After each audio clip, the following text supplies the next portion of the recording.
So without further ado, please help me welcome to the stage our first finalist, Diatomics, which has developed a bioengineered photocatalytic technology that actively and continuously improves air quality. Presenting for Diatomics is Adrian Polyak. And Adrian, since you're the first up, just so you know, when you run out of time, when you run out of time, we're going to stop you, even if you're mid-sentence. Okay? I won't run out of time. Great. Good. I'll stay on track. Thank you, Julie. Good afternoon, everyone. I'm Adrian Polyak, CEO of Diatomics, and I'm delighted to be here today to present on our technology that improves indoor air quality. So this is an image from Eugene on September 3rd, not that long ago. This is the first day of football season, and this is an image due to the fires that people, most of you here have probably experienced here in Bend, certainly in Portland, Washington State, Canada, California, still in California today. So we all know from just recently that air quality matters, and if it is not good, like we see here, there are consequences. We don't want to be outside, we can smell it, we can see it, it's not pleasant. This, in fact, is the air quality index level for Bend just from a few months ago, 485. Just quick show of hands, who's heard of AQI, or Air Quality Index? So wow, that's a lot. So maybe 3-4 years ago, those show of hands wouldn't have been that strong. But this is an indication that even this beautiful place of Bend can suffer from bad air quality for days at a time. And it's easy to understand fires because we see them, we smell them. But if you look at big cities such as Beijing or Los Angeles or Mexico City or Sao Paulo, these cities are essentially dealing with poor air quality chronically, all the time. You can see it, you can smell it. But what about indoor air quality, where it's harder to see, it's certainly almost smellless? We know from the literature that indoor air quality is at least 5 times worse than outdoor air quality. And we also know that the stuff we put in our homes and our schools and our hospitals and our office buildings are far worse than they used to be. Think about what we have in there today. It's mostly engineered products with chemicals, formaldehyde glues, and all sorts of other chemicals that are put in there. Very little is natural furnishings. The carpeting we put in there, the wall paint we put on there, the computers we use, the chemicals we actually use to clean our homes. So all of this exacerbates the issue of how we live our lives today. And yet when you look at the incidence of eczema or asthma, those are quite high. 1 in 12 children has asthma. 1 in 5 children at some point gets eczema. And we know from the literature that those conditions are directly correlated to air quality. We also know that we're sealing our homes more. Our homes are well sealed because of energy efficiency, but that only traps further the volatile organic compounds that are emitted from these indoor structures. And these VOCs, volatile organic compounds, are cancerous, and they are really off-gassing chronically for years, depending on the material it comes from. This is a quote from Dr. Charles Weschler from Rutgers University, a leading indoor air quality chemist, who basically has stated in a recent publication that the chemicals found in the blood and urine of humans today were not present 50 years ago. So what have we developed? This is essentially a scanning electron microscope of our technology. It's a white powder material that's made of diatomaceous earth, which is found abundantly in the earth. And we coat on that, and you can see in that inset sort of green, yellow speckles. And those are the catalyst product that we have discretely deposited onto the frustule. And this arrangement is both patent pending and proprietary in nature. And what this does is the diatomaceous earth has a very high surface area. So it naturally attracts volatile organic compounds. And then the catalyst in the yellow actually will degrade the VOC and break it down into water and carbon dioxide in the presence of light. So this is another schematic of how it works. You've essentially got your the additive, the Diatomics additive. It finds VOCs, it brings it to that surface, it traps it, and then in the presence of visible light, indoor light from the ceiling or from natural light from the outside coming through the glass, it will break down those VOCs, essentially move it to CO2 and water, release that back into the air, and that cycle continues. So this is a continuous process. There are numerous target markets for our platform technology here. We have opportunities to put the additive into paint, into floor coatings, into glass, into filters, air filters, into cement, and also into portable air filters for home or office use. But our focus is on the paint and coatings market specifically. We are interested in this market because the industry is calling for this technology. They're interested and have been for a while looking at smart coatings, functional coatings that can do more than just be a decorative source for one's walls. Looking at the total available market, the paint and coatings market specifically, of that 132 billion market, 62 billion is for architectural coatings. These are indoor structures, and that's a significant portion globally. Of that, the segmented available market for low and zero VOC paints, paints that do not contain VOCs in the product itself, is $10 billion. And of that, we believe that we can capture 2% or more of that market, which would represent about $93 million to Diatomics. There's certainly competitors out there. We actually think that's a good thing. We don't have to blaze the market and introduce a concept. And these competitors are noteworthy companies. These are global companies such as Dow, Sherwin-Williams, PPG, and Stowe Paints out of Germany. The main difference between what we have to offer and what is currently available in the market is that these products absorb VOCs. They don't have any ability to break it down. So Stowe products does actually work on a photocatalytic process, but they have limitations of how the technology works. It cannot be used in moist environments, and it cannot be used outdoors. On the other hand, we have the ability to be used both indoors, outdoors. It'll photocatalytically break down continuously, as well as absorb, and this will give it an ability to be functional for many, many years beyond the competition, which ultimately saturates and has to be replaced. So how do we make money with our company? We certainly feel we're going to be able to make a big impact on people's health, reducing the incidence of asthma, eczema, and hopefully cancer as well, although it's very difficult to quantify. But essentially what we are is a platform technology. And we are currently contract manufacturing the product in Alabama. We pay $3 to $4 per pound to produce the product. Our customers pay between $6 and $8 per pound, and that gives us a margin of roughly 50 to 60%. Generally speaking, the applications that we're seeing for the paint and coatings market will mean 5% of our product will be used by weight in a product. So if you take a gallon of paint, they're going to be utilizing roughly a half a pound. So a cost for a paint company would be roughly $3.50, and the cost to the end user that goes and buys that paint from, let's say, Home Depot would be an additional $7.50. So you are paying more for this. You're not paying much more for it, but you're getting a functional coating that's actually cleaning your air continuously. These are some of the companies we're talking with.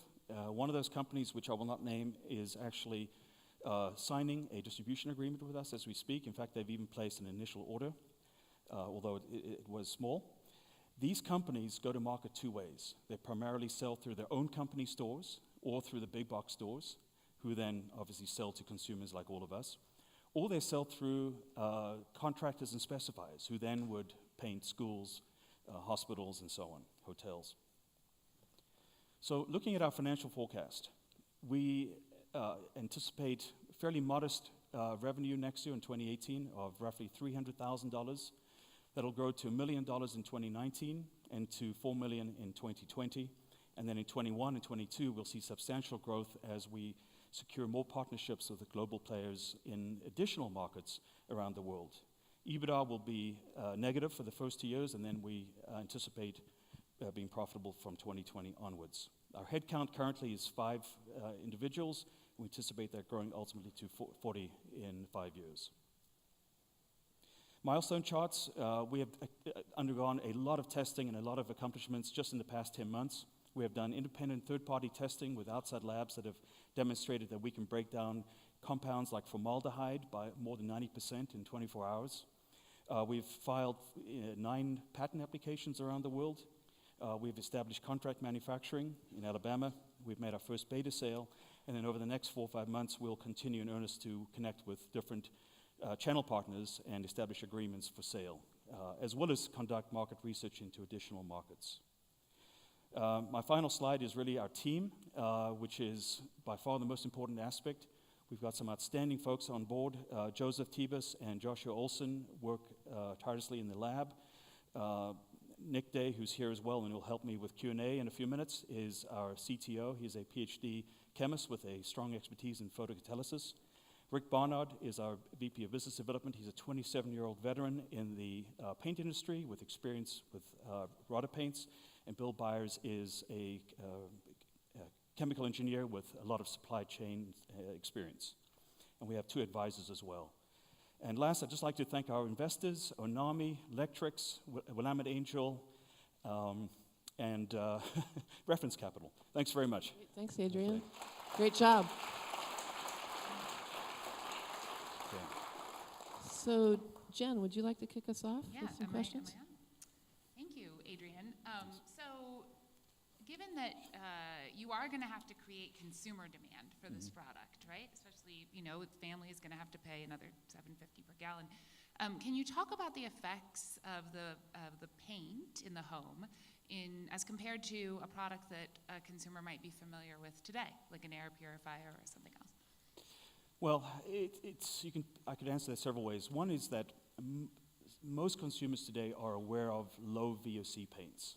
Not all, but generally, depending on how educated the demographic is, they will understand that low VOC paints exist. They understand that that means that the chemicals in the paint are generally lower in toxicity. So there's an awareness and there's a desire to paint one's homes, schools, hospitals with less toxic paints. And you pay more for that. There's a premium for that. In terms of air purifiers, most air purifiers today are particulates matter. So they don't do anything to take the chemicals out of the air. They take your dust, your dander, your whatever. But they do not deal with the chemicals. Dyson, the big company that does the vacuum cleaners, they just came out with a really impressive VOC reducing air purifier. You can buy it at Lowe's. There's a massive POP display that they put up a few months ago. So there's clearly a shift to educating the consumer that VOCs for your indoor environment are problematic and one should pay to remove them. Great. Follow-up from Nate or Ken? Sure. So thanks, Adrian. And I would assume when you're talking about big companies like Sherwin-Williams selling a functional product to consumers, there's kind of a high bar for them in terms of being sure that the product works and that it's safe and it lasts a long time. And you mentioned that you've had some third-party testing to try and prove that in. Say a little bit more about that. How definitive is it, and how far that gets you over that bar? Yeah, that's a great question. The interesting thing about the channel partners that we're connecting with is that they really are diligent about making sure that we have satisfied the performance aspects. And being a technology company, being a company that, under Nick's direction in particular, has spent a lot of time to quantify what we can do, is really important. And that actually is one reason why I think we're getting a lot of traction and why companies are talking with us more quickly than we had originally anticipated, is because we're coming to them with a body of data.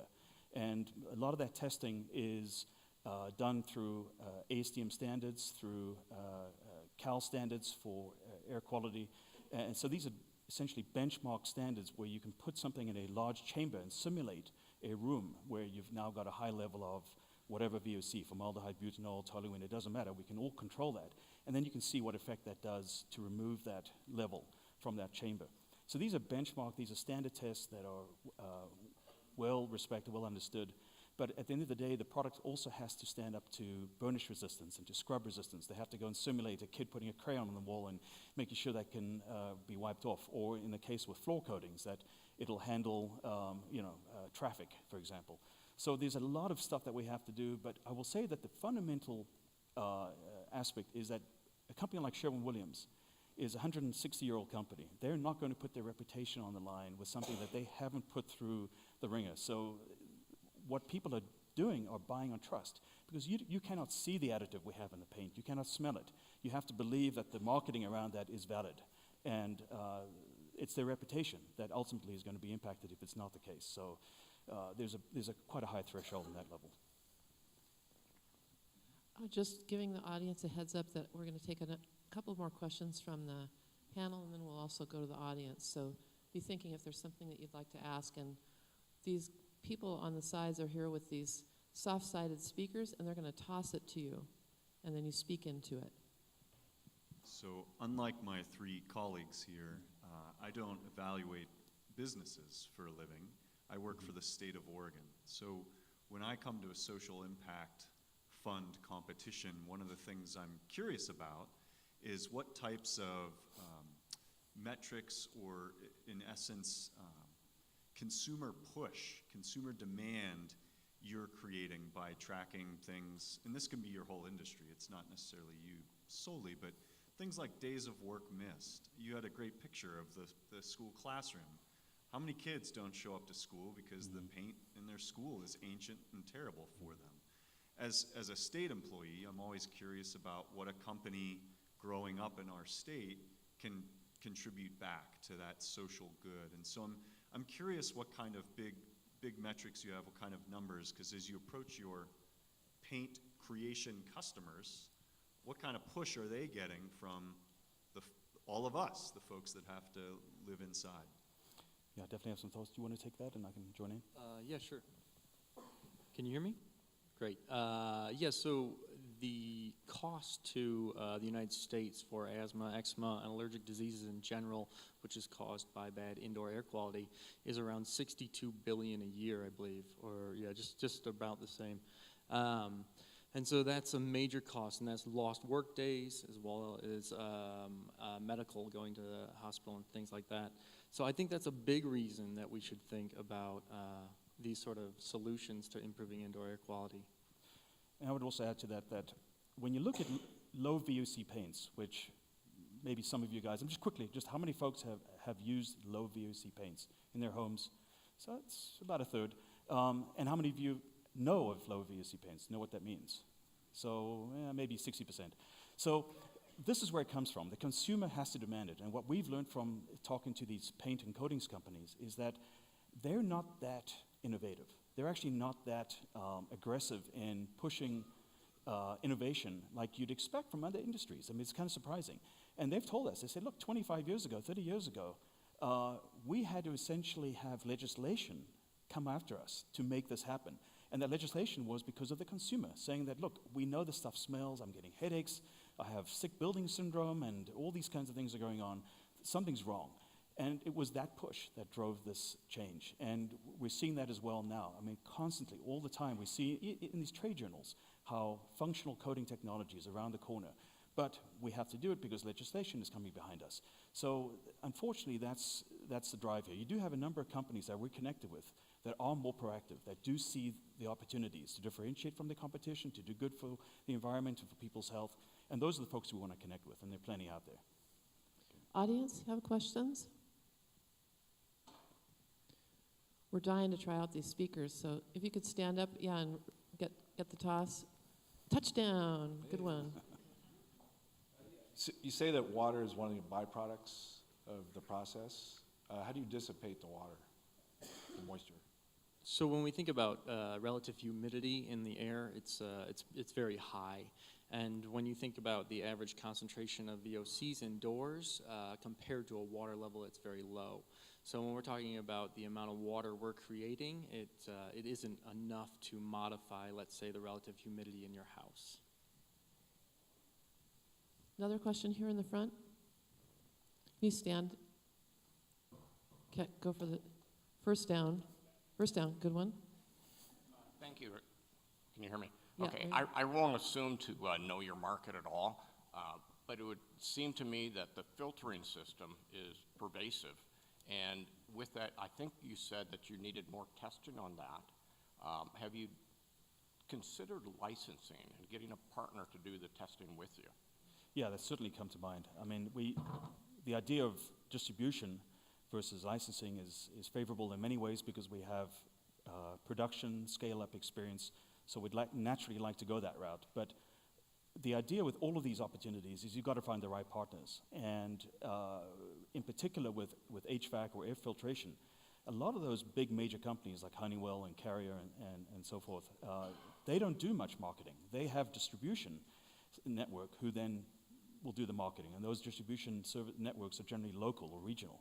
So it's a different market approach, and we recognize that some markets will work very well with licensing, and others will work well with a distribution platform. So absolutely, yeah, that's on our mind. I think if the timer is working correctly, I think we're out of time. Is that correct? Our technical staff, is that correct? Yes? Okay, we're out. Yeah. Okay. Thank you so much. Good job.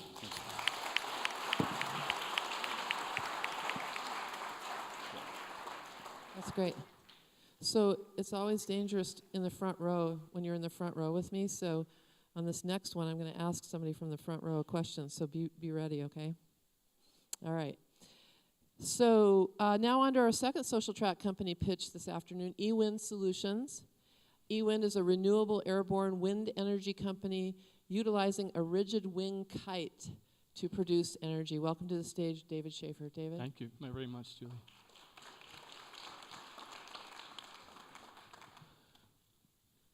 Here's the number to remember. There's 1.2 billion people in this world that don't have power. No access to electricity. 1.2 billion. That would take 2.5 million of these rooms to contain that many people that don't have access to power. It's a significant issue. So why don't existing systems work, right?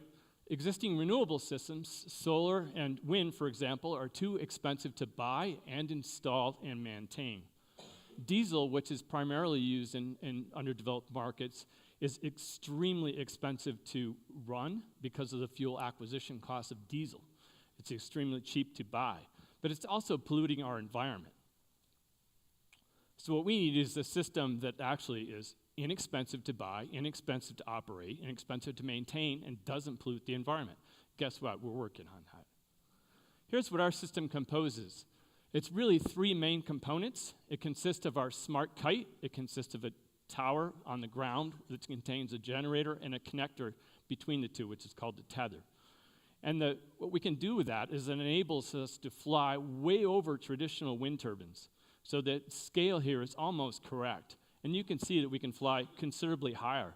And when we fly higher, you access higher winds. And as a result of accessing those higher winds, we can produce 4 times what a traditional wind turbine can produce at half the cost. Now I'm talking about, these are smaller size wind turbines, so it's what's called small wind, which are systems that are less than 100,000 watts, and also are less than typically $100,000.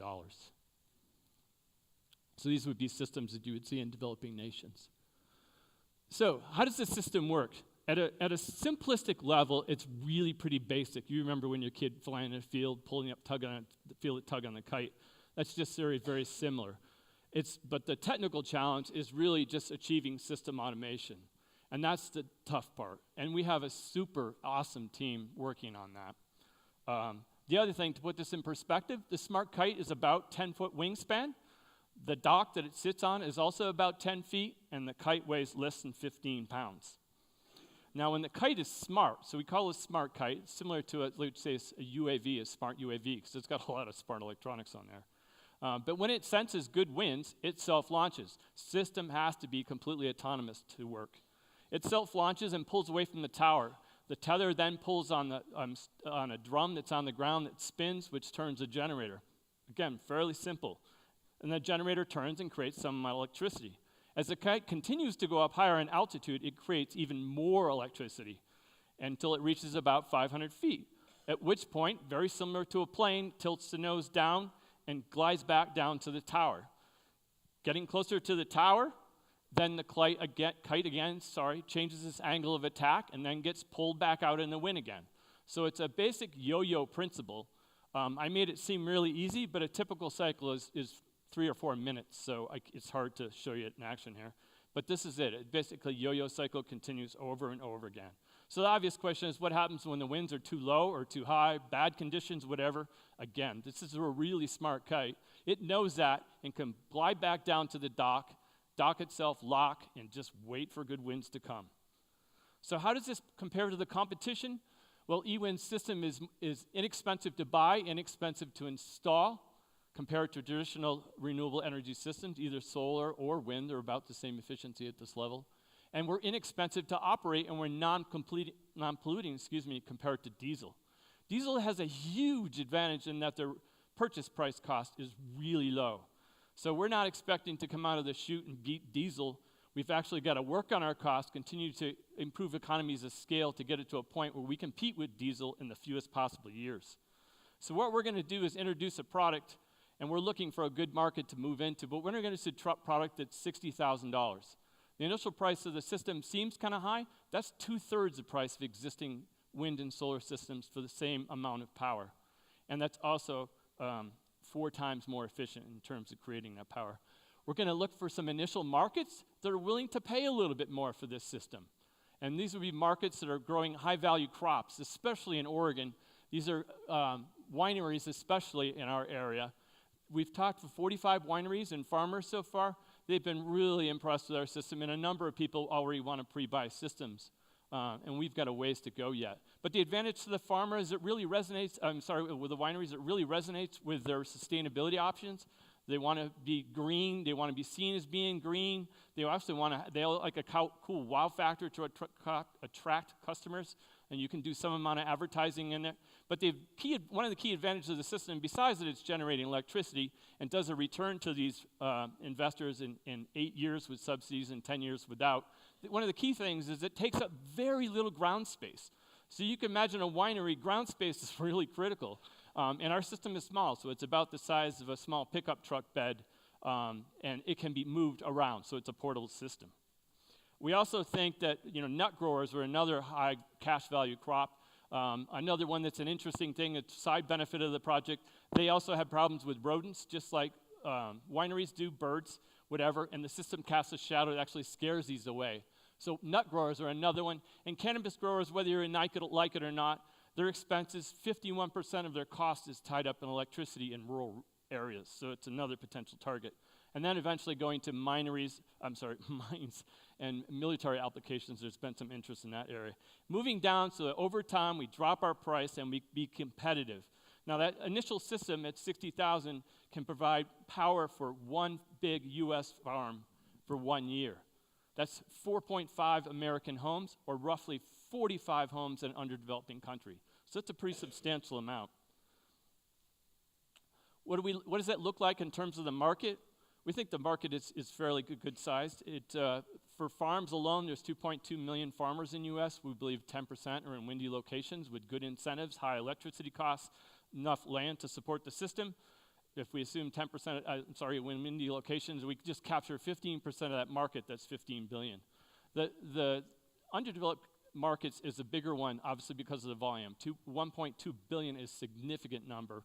Even if we assume 10% are in windy locations, we can capture less than 1% of that market and still be a $3 billion market.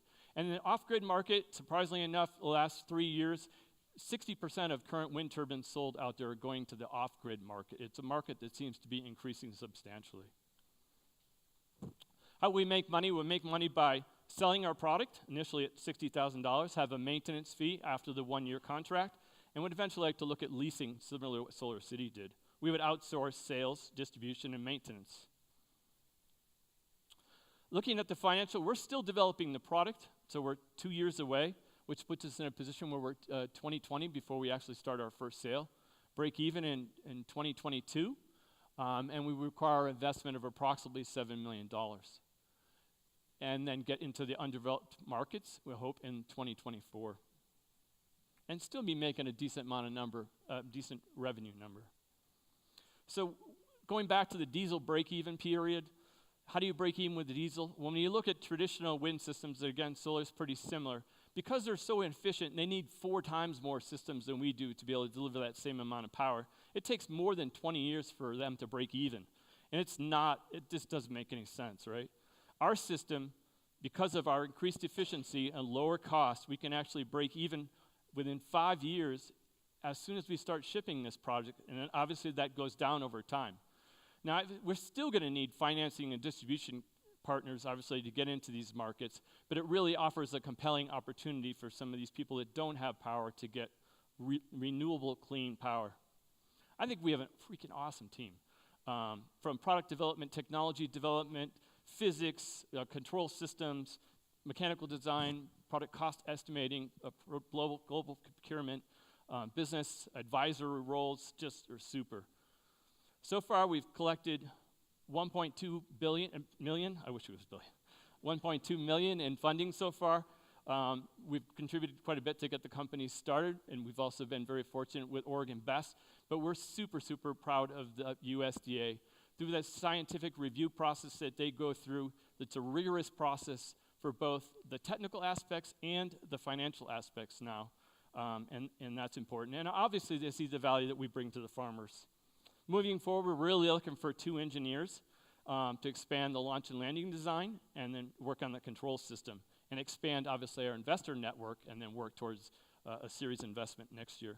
We'd expect to be acquired maybe by potentially an agricultural supplier because of our commitment with the farmers, a wind energy company because clearly we're going to kick their butts, and fossil fuel that want to diversify. So again, 1.2 billion people in this world without power. I'd like to have you help us fix that. Thank you very much for your time.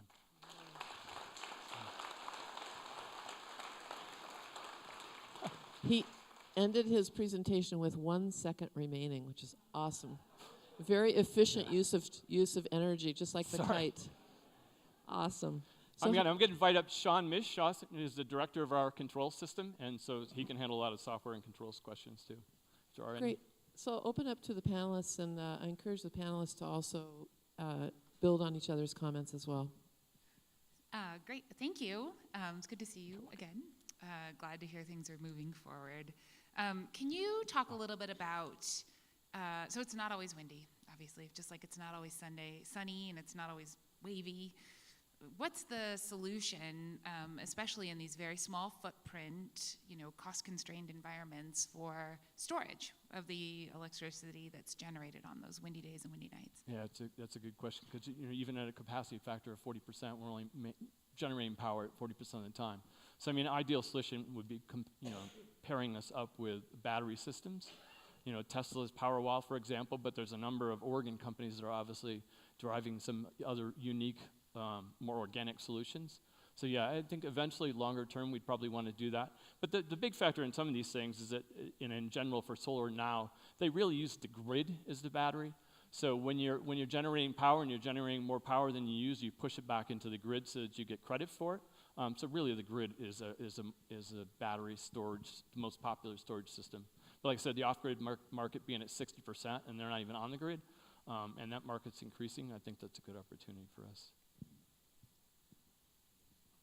Hey, David, thank you. So maybe like a short-term question and a longer-term question about going to market. So love your idea about the wineries showing off the cool technology. Talk about the other farmers, your generic farmer who operates on very thin margins, tends to be very averse to taking risk. How do you kind of get them over that kind of in the short term? And then longer term, if you take this to the developing world, somebody's got to maintain it in those, far distant locations. How do you deal with that? Okay, 2 good questions there, really. So for U.S. farms already, most all of the wind turbines, the small wind turbines, are used in U.S. farms for the most part. And we're trying to make the system so that it does pay for itself in 8 years, right, with subsidies. And subsidies obviously vary from state to state. So after that, you're basically getting free power. You've just got to get over that initial hurdle, at least, in getting them to purchase it. But obviously, the USDA is seeing that value, I think, in the American farmers, and why they've supported us with 3 grants so far, and we have 1 more pending, and probably we'll submit 1 more after that. I'm sorry, the second question? How do you maintain it in the developing world? Oh, okay, great. That's a great question. I love that one. What makes turbines really difficult to work on is the generator, and everything that means something that has money is way up 300 feet off the ground or 100 feet on the low end, right? It's very difficult to do that, and people actually have to have degrees and climbing degrees to get up there and repair these systems.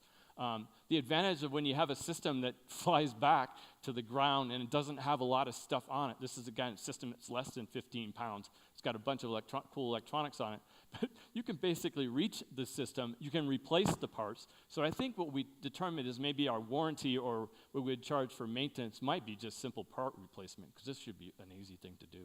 And the heaviest thing really is the generator, whereas they need a really low weight, high expensive end magnets, neodymiums kind of magnets in a tower because they're concerned about the weight. We don't care.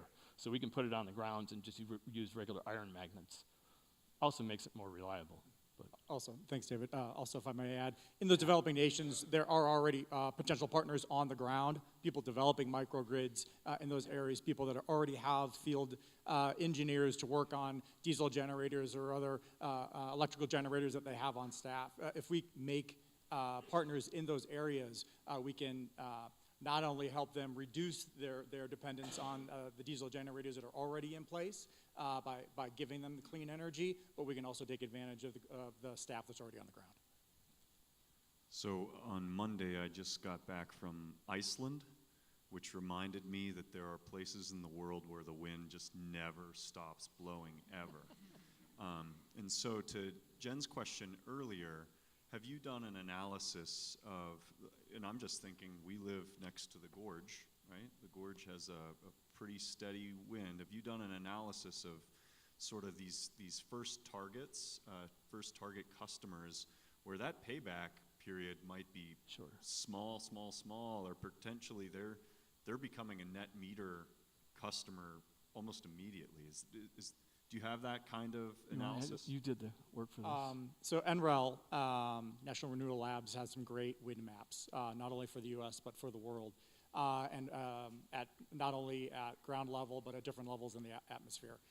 So we have looked at that, and so have other wind companies, and there's a reason why there's already turbines in the gorge and in the Midwest and off the coast, because those are the windiest places. So we have looked at that, and if you overlay that map with the cost of electricity in the local area, you'll see your ROI immediately. The Northeast is an untapped market. They have really high electrical rates.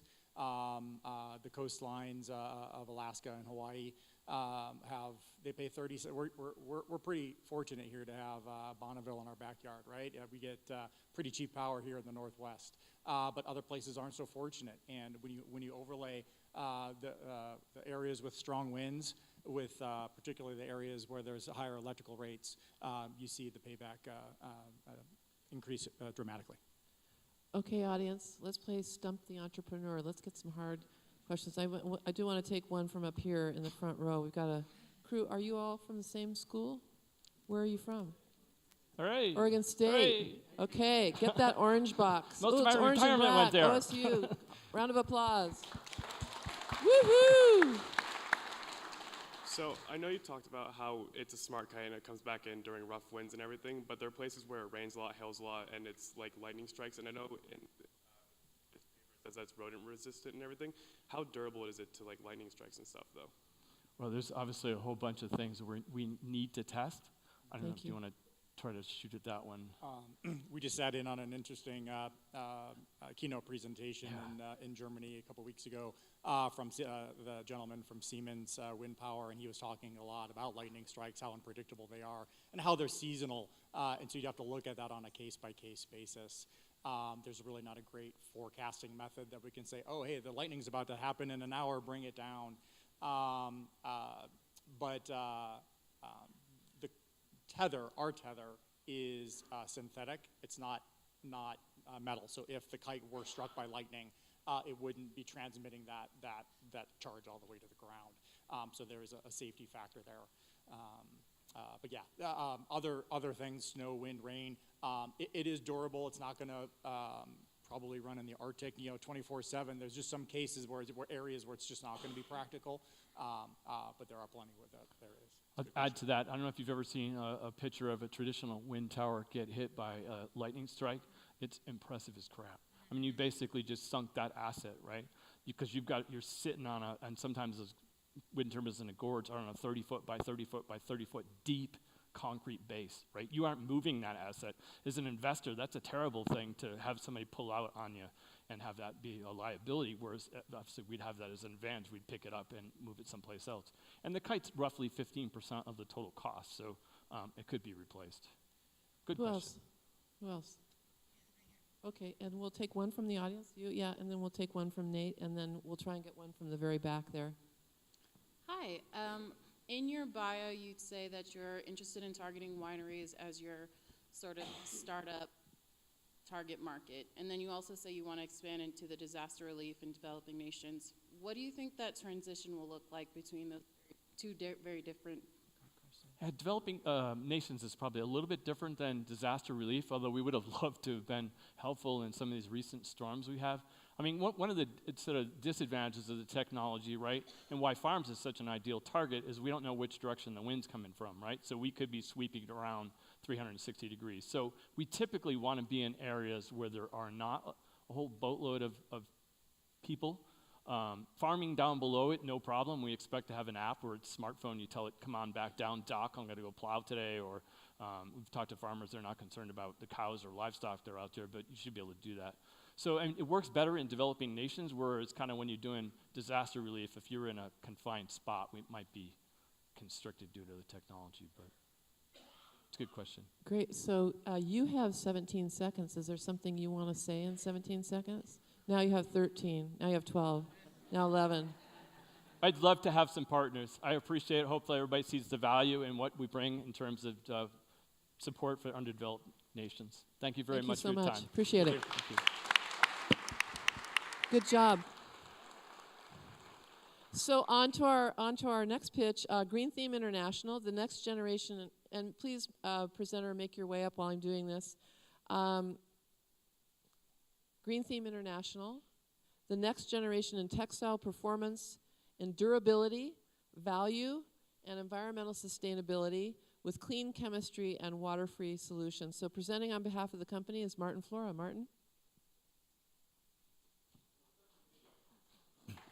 Everyone likes a movie. Water. It's pure, it's clean, and it's life-sustaining. But there's a growing problem with water pollution, and most people don't know about it. The textile industry is quietly polluting trillions of gallons of water every year. This makes them the second largest polluter on the planet. With over 7 billion clothes-wearing people, it's clearly an unsustainable rate. For decades, the textile industry has used harmful, perfluorinated finishes to provide water repellency to fabrics. But these chemicals bring with them all kinds of harmful consequences. There are new non-fluorine alternatives, but are they really any better? Testing has revealed that these new PFC finishes are lacking in both performance and durability. Many of these finishes contain palm oil as a key ingredient, the production of which is a major cause of deforestation in environmentally sensitive regions. And until now, there's been no other alternative. GTI's Aquavent breathable water protection is a fluorine-free treatment that outperforms previous water repellent finishes. Using the rigorous Bundesman test method, results show that Aquavent is far more effective protecting fabrics from water absorption and 10 times more durable than the leading PFC-free competitors. Other finishes wash chemicals onto the surface of a fabric that can easily wash right off. Green Theme International has created a way to permanently fuse finishes to fibers without using a single drop of water or releasing the tiniest amount of pollution into the environment. We believe this innovation will revolutionize the entire industry and lead to a cleaner, more earth-friendly future.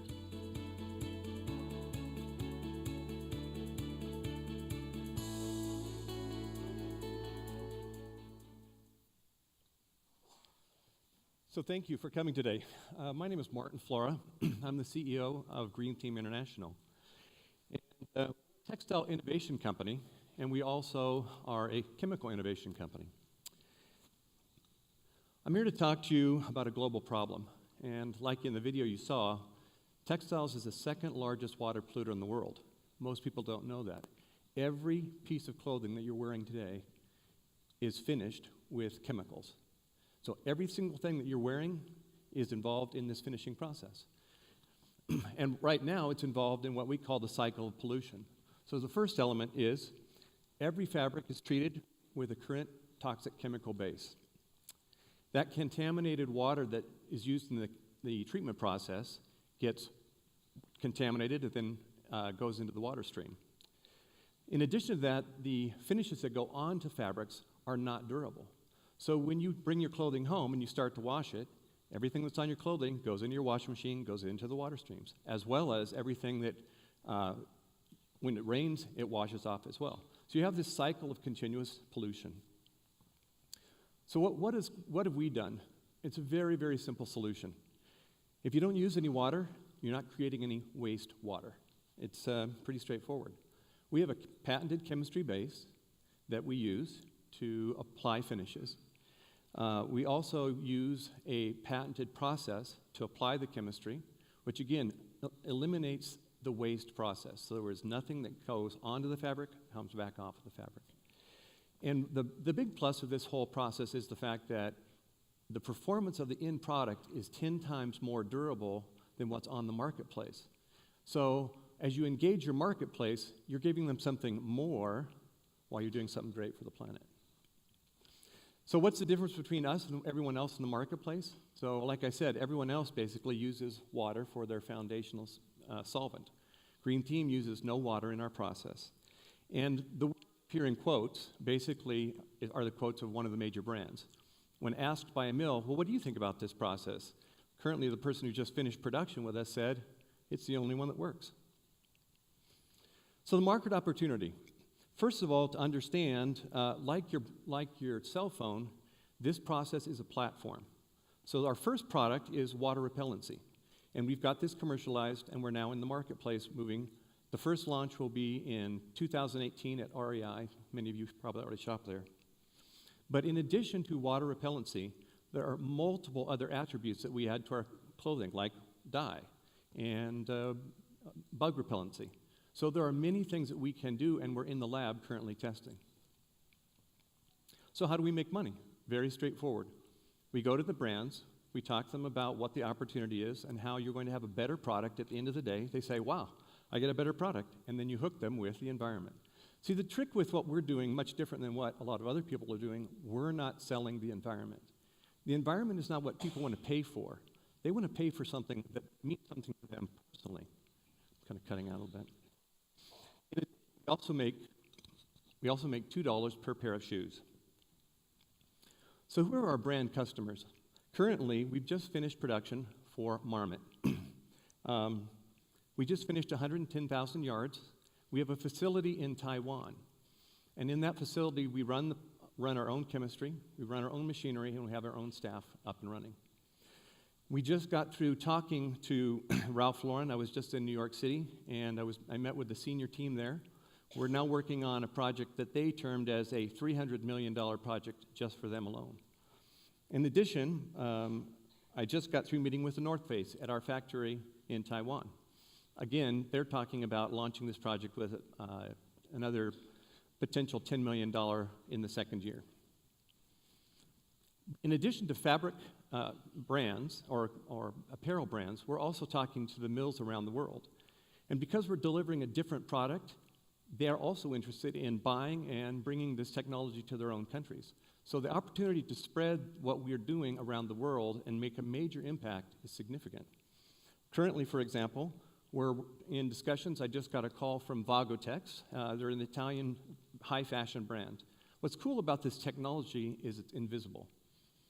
So GORETEX, the owner, just got through sending me an email yesterday that said, hey Martin, when do I get my machine? I've got people waiting for it. ThinkTex, I was just talking to the owner, it's from Taiwan. He's like, ready to go. I can sell more than you can produce in the first year. And the people from Korea came down to meet me while I was in Taiwan just a couple days ago, and they're also ready to go. So we have brands, we have mills that are also our customers. And so how do we engage the marketplace? Instead of trying to go at the brands and drive them alone, we're actually starting to talk to consumers. And how do we do that? Well, first of all, we're co-branding with the brands that we work with. This is an example of our tag that hangs on the garment. So our first product is Aquavent, water and venting. We make a product that does not exist. So imagine if you could go out in the rain with a sweat jacket or a hoodie that doesn't get wet, okay? How many of you would buy that? Well, I would be signed up tomorrow, right? And imagine if you had a wind jacket, you didn't have to put a membrane on to stay dry. And as in this global changing environment, for example, where it's very rainy and very wet and very warm, we're going to need more breathable and more dynamic products to stay comfortable. So this is our team. Obviously, you know me on the far left. I have over 30 years building brands and building companies for major brands, both in the United States and abroad. Our inventor of the process, Dr. Gary Selwyn, he's got over 30 patents. He's worked for Los Alamos National Lab and led IBM for 15 years. The guy is very, very bright. What's great about his invention is it's simple, and that's one of the things that makes it possible for us to monetize. We also have one of our original founders, Ryan Chin, who helps us because one of the reasons we located in Taiwan was the fact that we knew we would need to have somebody at the center of the supply chain of the world, which is Taiwan. Mike Costa, he's got a Rolodex a mile wide. Paul Martisich, some of you have met. He's the master of the deal. He's brought several companies forward. And Brian LaPlante, very interestingly enough, comes from Marmot, and when he saw this, after 15 years at Marmot, jumped ship and said, I'm coming in, and I'll take what you give me. I'm here now to basically engage you and ask for your support.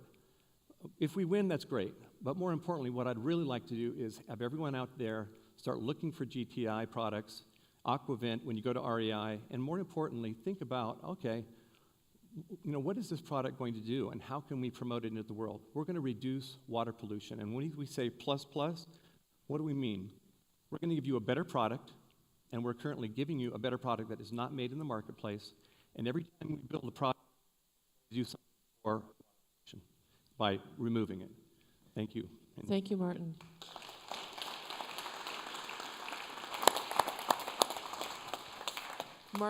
Martin wins the award because he finished right on time with not 1 second to spare. Good job. 2 seconds.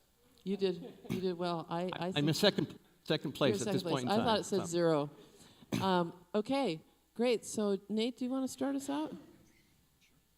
So as I was watching the presentation, one of the things that kept occurring to me is this market. I mean, I just was thinking what I own. And I own so much waterproof stuff because I live in Oregon. And so as a consumer, a lot of the times I'm really passionate about buying something that's healthy for the environment. Yep. And a lot of times I know I'm buying products that are regulated to be healthy for the environment. Mm-hmm. But a lot of times I just buy what's cheaper.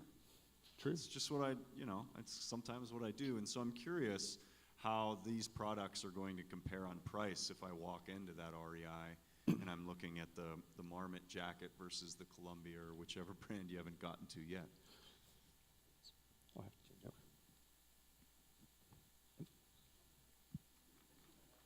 I thought this worked, I guess.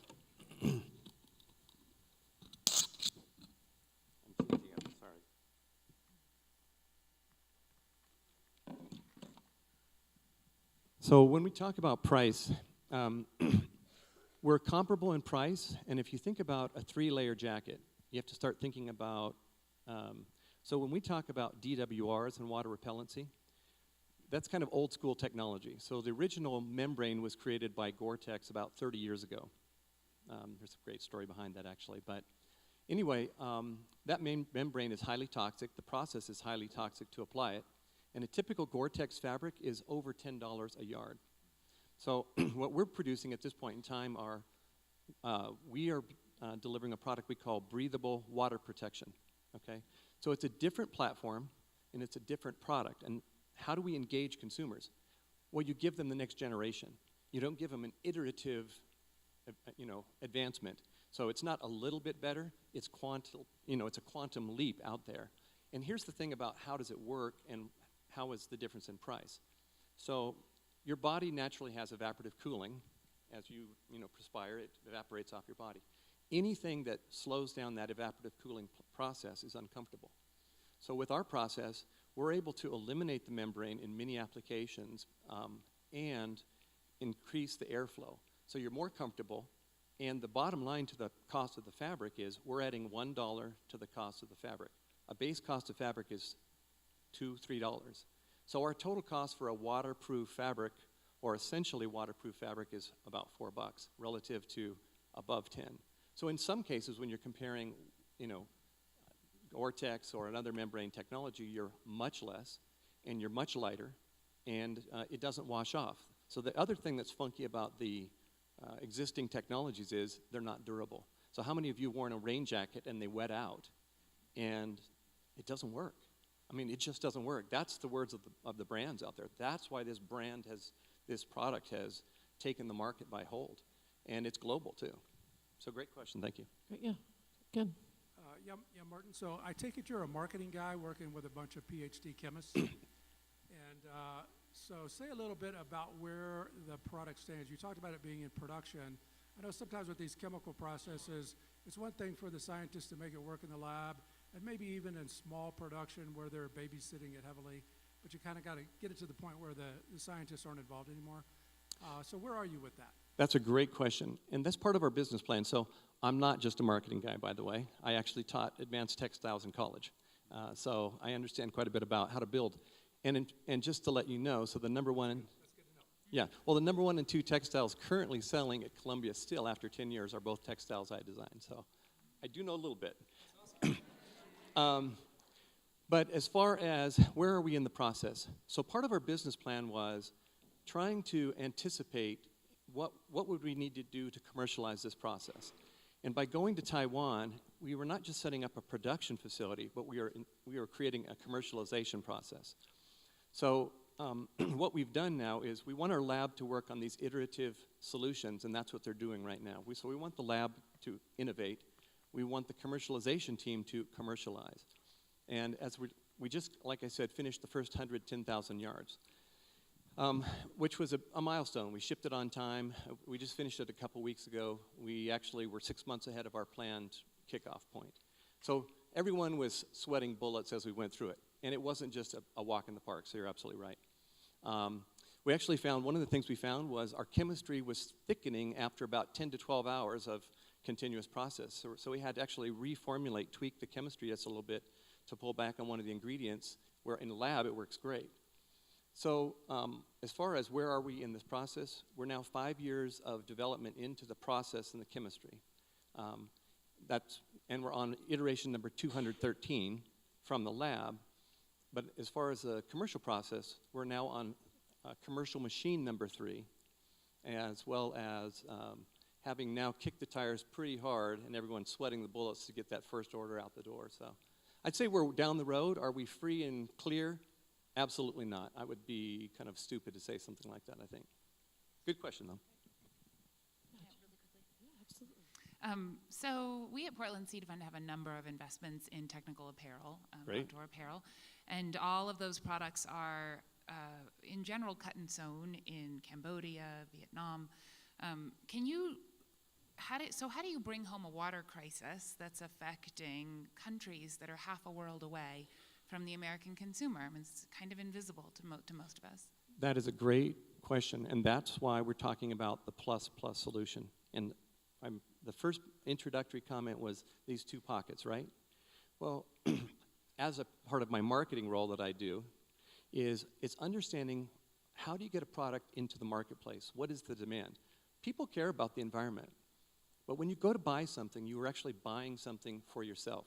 It has an emotional, commercial experience. So what we sell on is we sell performance. And so we start, and that's why we say performance for the planet. So we really believe that the way to be successful, and I actually was intrigued by this whole thing when I learned about B Corporation. So we're a B Corporation, right? So how do you help the planet? You make money.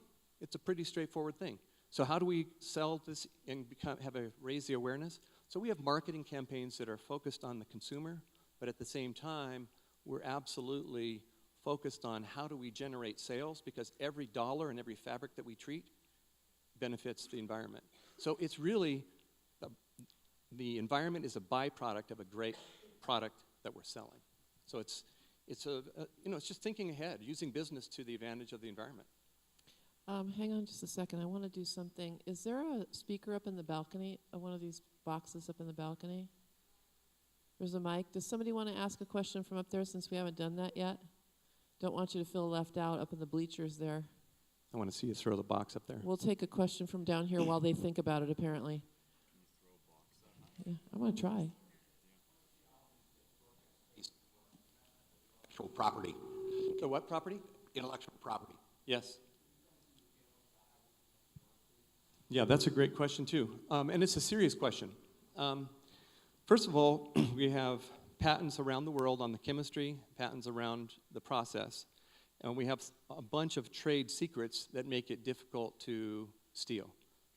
That doesn't mean squat, honestly, because we all know what's going to happen down the road. Somebody's going to copy it. And actually, I worked for a company that, prior to this, that was involved with a very sensitive product, and I learned from them the only way to successfully guard your IP was to keep it secret, period.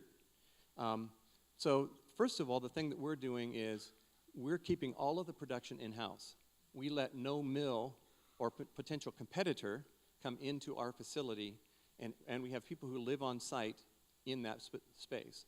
As we go out to the different regions of the world, we also, within our team, have a worldwide network of people that we've worked with for the last 30 years. So we know them, they know us, we have elements of trust. And so ultimately, again, it's like, who do you want to go to business with? People you trust. We also are engaging them in partnerships. So Taiwan is our first facility. We have a facility we're planning to open in Italy, a facility now in Korea, and those are going to be joint ventures. So the people who are opening them have everything to lose by not guarding the IP. But in addition, we're creating what we call a store-in-a-store concept. So we actually embed our people, much like you see AT&T in a Best Buy. So we're going to be on site for the first 3 to 4 years. Once we have market penetration, our goal is to permeate the market to actually help the environment. But by the time we get to 4 and 5 years, we're now the leader in this technology and the go-to solution. So we do expect the competition. We do expect some knockoff opportunities. But at this point in time, no one has anything like it. And we're keeping a nice lock and key on that door around the world. Thank you, Martin. So, questioner up in the balcony, we are out of time. So think of a really good one for the next round, because our time is up. Okay? So we're done? Okay? Yes, we're done. Okay, thank you. Appreciate it.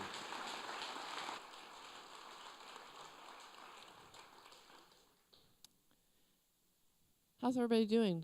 We're on the final presentation, final impact pitch for this afternoon. Impipe Energy, creators of a new source of clean electricity that helps improve the economics of water management and reduces carbon emissions. So welcome, Greg Semler.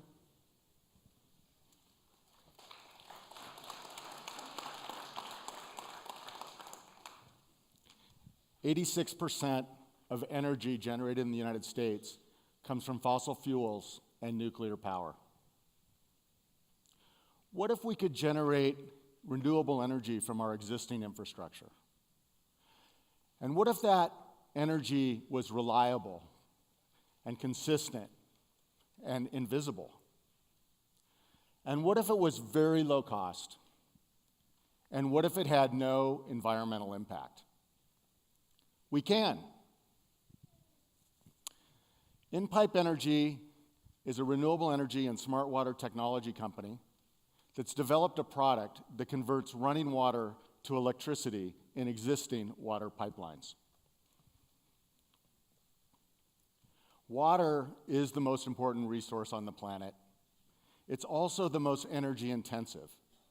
The EPA estimates that about 6% of energy in the United States is used to convey water, and it's about 20% in California. Our customers are the largest users of water on the planet. Cities, factories, and agricultural facilities. They can use our product to reduce their operating costs, hedge against the future cost of energy, and participate in a grid that's based on renewable energy. So water infrastructure has been around since the Greeks. The way it typically works is water is pumped up the hill at night when energy costs are low. It's stored in a reservoir, and then it's deployed during the day through millions of miles of pipelines all over the world. Inside these pipes are valves. And these valves, what they do is they control the pressure inside the pipes. So that when you turn the water on in the morning to take a shower, it comes out at the right pressure. These valves are wasting energy.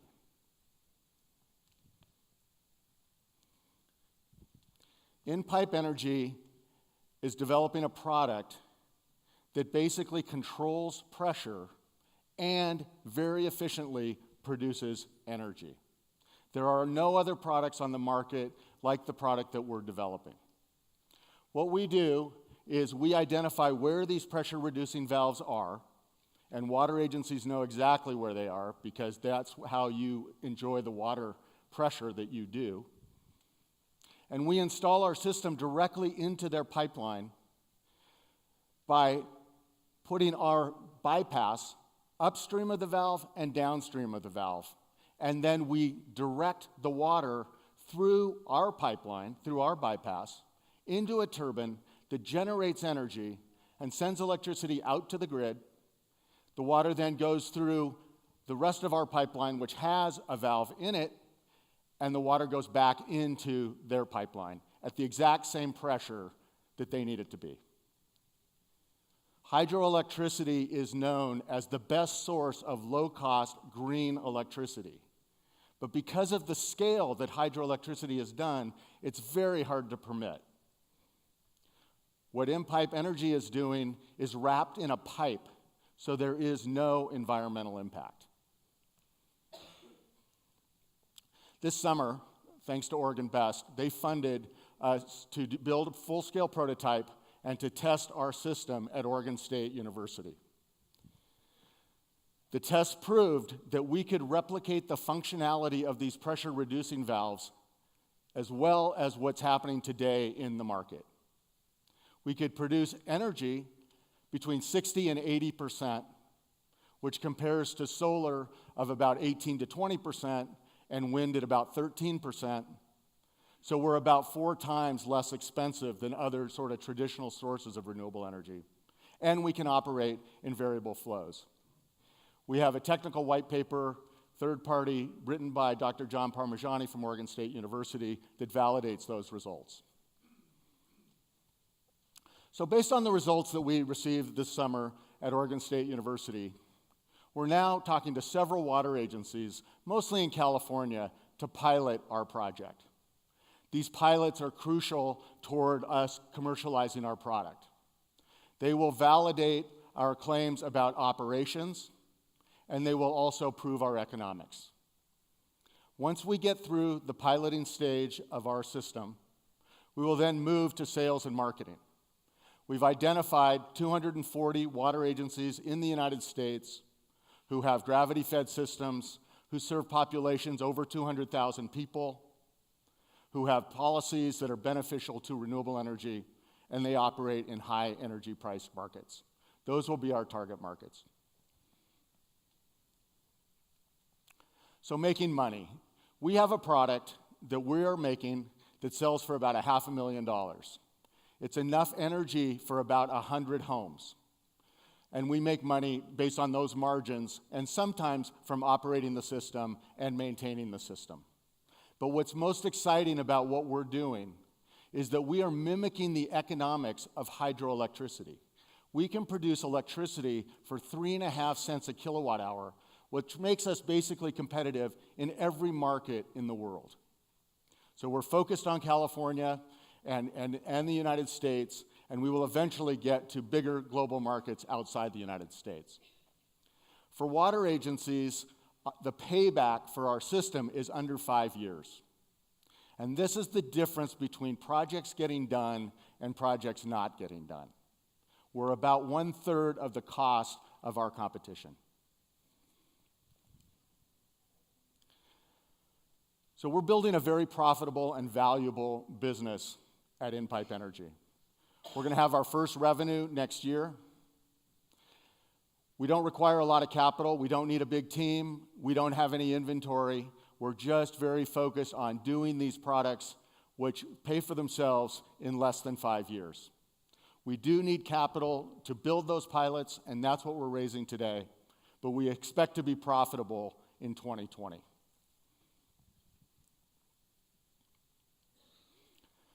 We have a very experienced team at Inpipe Energy. Over 100 years of experience working in the water and energy markets. I myself have spent 17 years in the energy and water markets commercializing innovative new technologies. Prior to Inpipe Energy, I was the president and CEO of a Portland-based company called Lucid Energy. Lucid Energy was pioneering a turbine that would go inside of water pipelines and produce energy from it. And it was really fun, and I really loved it. But I left Lucid Energy 2 years ago because I saw a much bigger opportunity going after smaller pipelines. I thought the market was 10 to 20 times bigger in the markets that Inpipe is going after. And so I left and began the process of developing a product that addressed both the operational concerns and the economics of doing energy and water projects. So if you're an investor who finds energy and water projects a compelling space to invest, and you think what we're doing at Inpipe Energy is interesting, then let's talk. And let's talk about collaborating to accelerate the impact of Inpipe Energy. Thank you.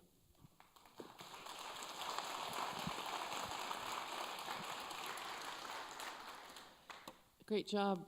Finished with 1.5 minutes to spare. That's great. So we have a little more Q&A time. So I really did want to get a question from upstairs there. I haven't heard from anybody. Anybody have a compelling question for Greg? Anybody who just want to sing because there's a microphone? While you make your way over there, we'll start with the panelists. Thanks, Greg. Yeah. Quick question for you. Once you get through the piloting stage and get started into deployment, help me understand sort of the business model in terms of the water agency. Do they own and operate this equipment? Do you own and operate this equipment? Are there intermediaries, PPAs, that sort of thing? It may not even be clear yet, I'm not sure, but what's your thinking on that? Sure, thank you. So our business model is the same model as General Electric. We sell a product, and we go to our customers who are water agencies, and we show them our product, and we show them how it works, and we show them the benefit, and we do the feasibility of it. And we try to sell it to them.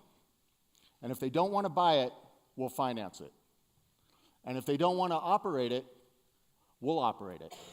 And if they don't want to maintain it, we'll maintain it. That's what we do. That's our business model. Other questions? Well, yeah, so building off of that, if I'm a water agency, I've kind of got a business already, right? Which is producing water and selling it. So why do I go into this second line of business of power generation? What's the incentive to the water agency? So besides labor, energy is the highest cost for water agencies all over the world. So using the Inpipe system, they can reduce their most important costs besides people. So okay, I'm gonna go to the guy upstairs. We're gonna really try and mix it up because I can see everybody listening to starboard because it's in the late afternoon. So go ahead. Let's go up there and then we'll come back down.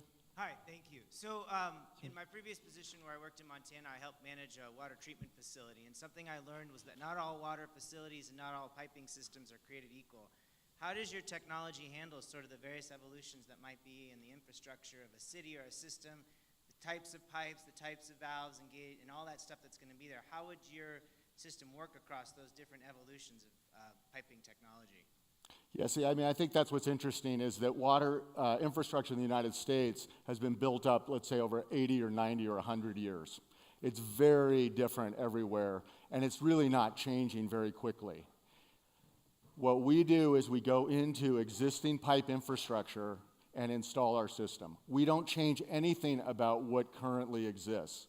We take advantage of the pipe that's there, the valve that's there, basically the whole environment that they're currently controlling pressure with our product. And so while different sites are a little bit different, our product is meant to go into existing pipes without any disruption to the water agency. Oftentimes, we don't even have to turn the water off to install our system. Does that answer your question? Yeah, Nate? Okay. So I have two questions. One's a really big picture question and one's very specific. Big picture one first. Yeah. I don't have a very good understanding of what the opportunity set is in, say, a municipal water system like Bend's. So if you were to replace every valve in Bend's water system, would that produce enough power to take care of all of their power needs, or would you become an actual power producer for the city of Bend, knocking out some other power source? So over the next, let's look at it over the next 10 years. We could probably offset the energy costs in a place like Bend by about 10%. Okay? That I'm assuming that with the population that you have and the number of valves, that there might be an opportunity to do maybe 10 or 20 projects in Bend.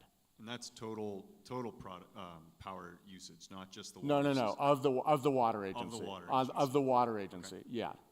And then, but over time, the interesting thing is that water infrastructure is very underutilized. It's been built as if Los Angeles was going to burn down. And then if you put that on top of the conservation measures that have happened in a place like Los Angeles, those pipes are about 40% filled.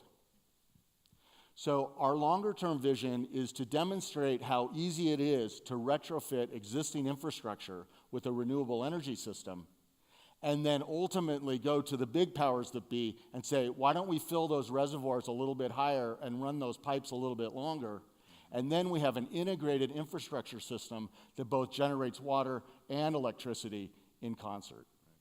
And then, so second question then, do you have an option in your business model for a very risk-averse, capital of, expenditure-averse power utility, which sounds like all the ones I've worked with, where they're essentially replacing those valves on their already determined replacement schedule? Don't have to do them all at once. Hey, Norm, number 4 blue, can we replace that one today with in-pipe energy? That's our plan. So we go to a water agency and we say, we have this product that controls pressure and generates energy. And they say, well, we don't need any new valves for 5 years. We say, well, we can go into your existing system and start generating revenue immediately and share those economics with you. And if the energy prices are right and the amount of water going through their flows are right, then we would either sell the electricity to the local electric utility or we would sell that electricity to the water agency at a discounted cost. Thanks. Yeah. Question from the audience?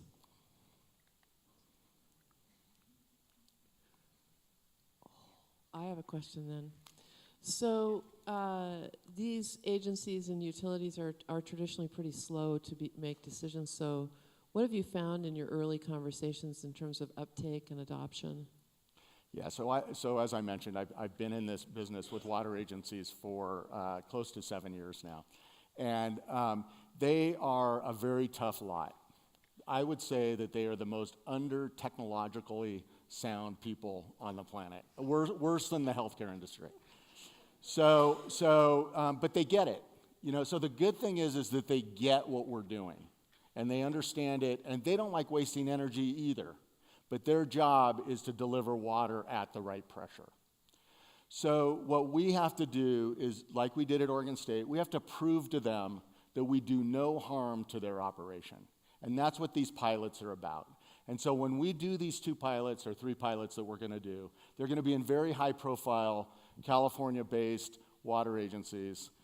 And they don't compete. Water agencies don't compete. So once they see that other people are doing it, then maybe they will give it a try, give it a shot. So there aren't a lot of early adopters and innovators in the energy or water space, but especially in the water space. We're fortunate that we have found a few, and at Lucid we had a couple, but we're very targeted on proving that our pilots and our product basically don't disrupt anything having to do with their operation, but we repurpose this wasted energy into something valuable. Thank you. Panel? Where are you manufacturing these? We're going to probably manufacture in Portland. Other questions from the panel? Questions from the audience? Going? Yeah. Yes. Now, infrastructure is a little bit new to me, but one of our new clients is ABB. They just bought GE Industrial the last couple weeks. Yeah. So industrial infrastructure projects I see as a big opportunity. Lots of aging things out there. Now that you're going to be in the pipes, one of their big value adds is not just building infrastructure and modernizing it, but it's also the sensor management, to being able to plug and play that in. Do you have plans to go software-based? You're going to be in these pipes, or are you going to be partnering with other existing software vendors to have like a double value add? Yeah, that's an interesting question. I mean, the industrial market is huge for us, and it's a market where it's just based on return on investment. What's the payback, and you know, what's the disruption? As opposed to the water business is a little bit more political and mission-driven. So in the industrial sector, there are these very large companies like ABB or Siemens, Schneider Electric. These are companies that are billions of dollars, multinational, that are in the business of making industrial companies more energy efficient. And so, yeah, we're very interested in working with them because our ROI is much better than what they're doing with solar and new windows and lighting and things like that. We just want to stay focused on demonstrating our product in real-world pipelines where people can see it, people can touch it, and then they can see the economics of our product. And we're very close to being able to do that. Okay, one more question from the panel. Greg, I got one last one. So I don't know this firsthand, but from what I read, there are places in the world like China, Middle East, where there's just sort of this mass urbanization, you know, building new cities, you know, in short periods of time. So am I right to think about if I was basically building a new water infrastructure, that I would probably want to do it this way? Absolutely. And just in terms of that, not only are those countries huge markets for what we're doing, we think the international market is at least 2 to 3 times bigger than the United States market. But if you think about Puerto Rico and what happened there without having electricity, and you think about what we're doing, and it is true that in many parts of Puerto Rico they don't have water, but as they build back the water infrastructure, why not build it back with what in-pipe energy is doing? So the next time the storm comes, hopefully you'll still have water, but you'll also have electricity. So if our system was in certain parts, let's say, of Puerto Rico, they'd have street lights at night. They'd be able to power data centers, hospitals, churches, jails, critical infrastructure that can only be powered by water that's flowing underneath the street. The alternative, as one of the other entrepreneurs mentioned, was diesel gensets. Well, that's really expensive and really smelly and really loud. Thank you. So we're the alternative to that. Thank you so much. Thank you. Hey, everyone. So let's give a round of applause to our presenters, to our panelists. Woohoo.